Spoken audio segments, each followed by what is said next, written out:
and let me tell you, Judy and I are not good friends.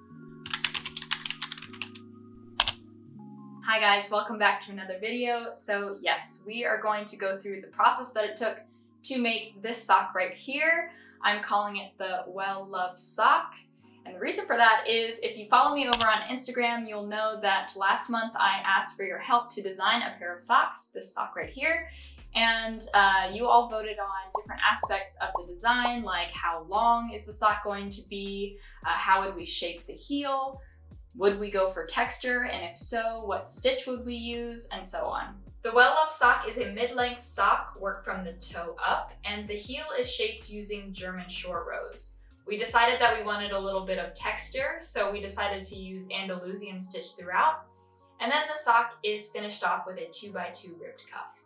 And what came out of that was this design. And I basically took all of the input and added it into Bellish to generate the pattern. Bellish is basically a pattern generator available to iOS users that can help you design a garment from scratch, customized to your personal taste. They have a variety of garments that you can choose from and customize by picking out the sleeves, body type, what kind of embellishments you'd like to use, what kind of yarn are you going to be using, and so on.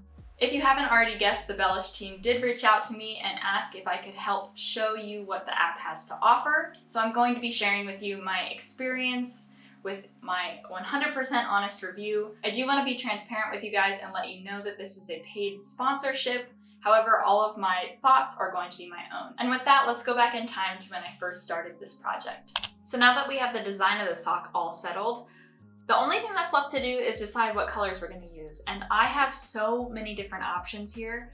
I'm kind of overwhelmed because when I originally prepared for this project, I was thinking that we were going to go down the color blocking route, which is why I had all of these color options available. I was thinking, yeah, maybe we do something with stripes, but you know, we're going with texture, which I think is also going to be really great. And I'm very curious to see how it's going to turn out. But that means I really have to settle on what colors I should use. So I asked you guys on Instagram what you guys would do. What is your dreamiest color combo, up to 3 colors, of course. And the results were pretty surprising, and one of which I really liked. I didn't think I was gonna like it, but I have grown more and more in love with this color combination. A couple of you actually even said, let's go with the darker blue, which I think is even a purple, so like this dark purplish color, and then the aqua color. And the more and more I look at them next to each other, I'm really in love with it. So I'm excited to see how this goes. The only thing that I'm trying to figure out now is which one is for the heel and which one is for the main color. I think I'm gonna go with the aqua for the toes and heels. And I just wanted to tell you a little bit about the yarn that I'm using. It is a superwash merino wool. It's Filocana Arvetta Classic. Hope that's how you pronounce it. Yeah, I've seen a lot of knitters work with this yarn, so I was thinking that it would be the smart choice instead of an alpaca mix, for example. This is 80% superwash merino wool and 20% nylon. And yeah, I mean, it feels really soft, feels really nice. It definitely looks like it's meant for socks because there's a sheep wearing socks in this exact color combination even. I hope you can see it. Okay, well that makes my decision even easier, because if the sheep is wearing this color combo, then I know it's a good one. So let's cast on this sock already. Now, I was planning on going through an entire process, like to show you how to knit this sock. Just going through the first motions of it, I realized that a lot of the things that were generated in this pattern, first of all, were very new to me. I just didn't feel comfortable sharing with you how to do it. It would be like the blind leading the blind. I really couldn't confidently guide you through the process. The socks that are generated by the Bellish app are toe-up socks. And I've been very enthusiastic about socks lately. I've been wanting to make a lot of them, but I've never done a toe-up sock before. So in general, the whole sock process is still pretty new to me. And this toe-up sock was definitely something new for me to try. So I started with Judy's magic cast-on method, and let me tell you, Judy and I are not good friends. You know, looking at the finished result, it looks really nice. So that's it's basically seamless at the toe, which is really nice, but is it worth the heartache? I'm really not sure. I was having a really hard time. First of all, I had to look up some tutorials for the cast on method. While I find that the app is very helpful with different acronyms, there's an entire library catered to your pattern. So throughout the pattern, in the different acronyms and jargon that was used, I was able to quickly access the definition and understand what the pattern was saying. But unfortunately, for techniques like Judy's Magic Cast On Method, I had to look for a tutorial outside of the app, which isn't an issue. I actually found something that was very helpful. I will leave a link to the video that really helped me to learn how to do Judy's Cast On Method. I think she has really great tutorials as well, so I'll leave a link in the description for that. I recorded the whole process of me trying to cast on with this method, and most of it was not very helpful at all. It's just me screaming and getting very frustrated at Judy.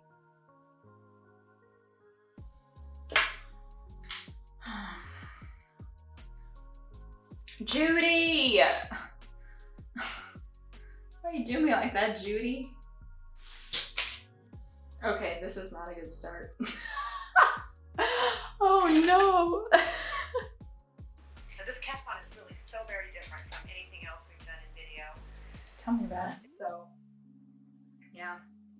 But, you know, I think once I finally figured out the tension, because when I'm very uncomfortable with things, my tension is very tight. Because Judy's Magic Cast On Method, it is quite fragile. It will fall apart pretty easily, and it took me a couple of tries to realize that you really need to twist the yarn around on itself so that then you can insert and knit that first stitch. The first 2 rows were very difficult, but the rest of the toe, very easy. You know, if you're comfortable with raglan sweaters, you would definitely be able to pick this up, no problem. It's just you need to really persevere for those first couple of rows, and then eventually you get it. And I actually think when I'm inspecting it, it doesn't look bad at all. I know that I yarned over in the first row because I really could not make one left or right. I don't know how. It didn't really specify in the pattern how to do that, but you know, I think it turned out well in the end, and I don't have any holes like I kind of thought that I would, so that's really good. And then once I got out of the toe, it was really just easy knitting. So we opted for an Andalusian stitch on the body of the sock. The thing that I really like about toe-up socks is that it's much easier to try on. So I could really see, okay, what is the length? Because I have a really long foot, instead of doing a lot of guesswork when you would normally cast on at the rib. The next step of the sock was then to do the German short rows. And again, this was a very different technique than what I've normally done. For the Bellish pattern, it was a lot of wraps and turns. In the other German short rows that I've done, you just really pull on the yarn and it makes like that pronged stitch, and then you turn your work. I'm not going to go into too much of the explanation on the German short rows. I just know that, again, this was something that I was very new to using. You can see that my stitches are a little uneven. And something that I discovered later while looking through the app is that there is a row counter for the different rows. It would have worked out really nicely if I would have discovered it for the German short rows, because that was the main thing that I was having an issue with. I feel like it looks a little uneven because I didn't, like on one side, I think I skipped a short row and forgot to knit it.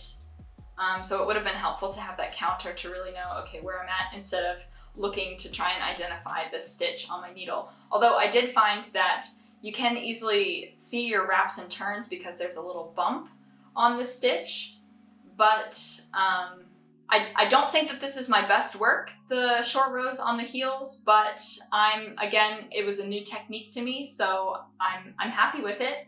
So when I first started this project, I was actually not sure how the color combination and the pattern would all work well together, the different elements. I thought it was very interesting, the Andalusian stitch.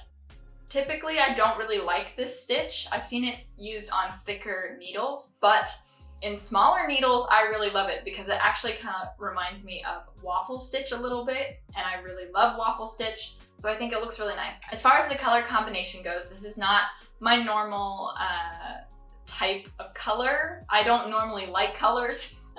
I normally gravitate towards wearing a lot of neutrals, but that's the thing about socks that's just very different. You can get as crazy as you want with socks, and I really enjoyed this project because it was me experimenting with different colors, and I actually really grew to love this color combination. So I'm really happy that I went out of my comfort zone with this color because I think it really turned out nice. I really liked both of it together. While I have really strong thoughts about Judy and her cast-on method, there was a lot of pain and suffering at the beginning, but you know, I persevered through, and I'm glad I did because I think next time for the second sock that I'll be able to do to complete the pair, I think it's gonna be a lot easier. So no sweat on that. What do I think about the Bellish app in general? I actually really like it. I'm 100% serious. I think it is a really great app. I really love the concept of this app, which is why I wanted to take on this project, because I think for new knitters especially, who want to have something that's a little bit more customized and personalized to them, this app is really great. Because if you don't know and you're not comfortable on how to put together a pattern, if you're still not used to that, this is a really good start, a really good entry into that.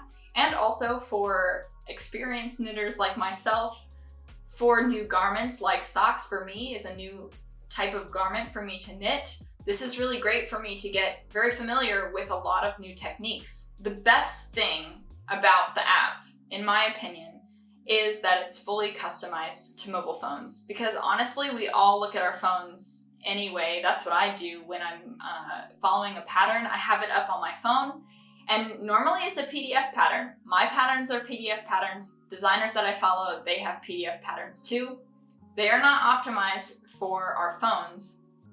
This app is optimized for our phone, so I don't have to zoom in and lose my place every time I'm trying to find it. It's very easy to keep track of where you're at, and then also use the navigation menu to get to a set of instructions for what you're looking for. For experienced knitters, there are some limitations there. I mean, there are just some things that just aren't available, so certain stitches you might not have, whereas I think they have a really great selection for what's available, and I mean, it's an automatically generated pattern, so that's already pretty impressive. But I will say, you know, if you had like a certain stitch in mind that's not part of the pattern, you would just have to adjust it for yourself. I guess for experienced knitters, that wouldn't really be an issue, but it's just something to consider. There might be just like subtle things that a designer themselves would add into a pattern that you might not have with this computer-generated pattern. But really, that's really it. I think this is a really cool app, and I'm really excited to see where it goes in the future and how it continues to develop. I would be curious to know, have you tried the Bellish app yet? And if so, what is your experience? I would really be curious because, you know, right now I've only done the socks. Maybe I want to move on to the sweaters and see what they have to offer there. But that is basically my whole review of the Bellish app. I learned a lot from this experience, and I think I came out of it very happy. I'm frustrated personally with my inability to have been able to complete both of the socks. It's taken me a really long time to finish the sock, but that has nothing to do with the Bellish app or the pattern that was generated. It's more just my wrist. Thank you guys so much for watching this video. I hope that you enjoyed seeing the final sock that was created thanks to your help and design. You can also make this sock if you want. The link will be in the description to the pattern. It is 100% free, and so is the app. If you want to check Bellish out for yourself, go to the App Store and download it for yourself. I'll also leave a link for that in a pinned comment down below. Thank you guys so much for watching. I really appreciate you guys being here, and I will speak to you next time. Bye.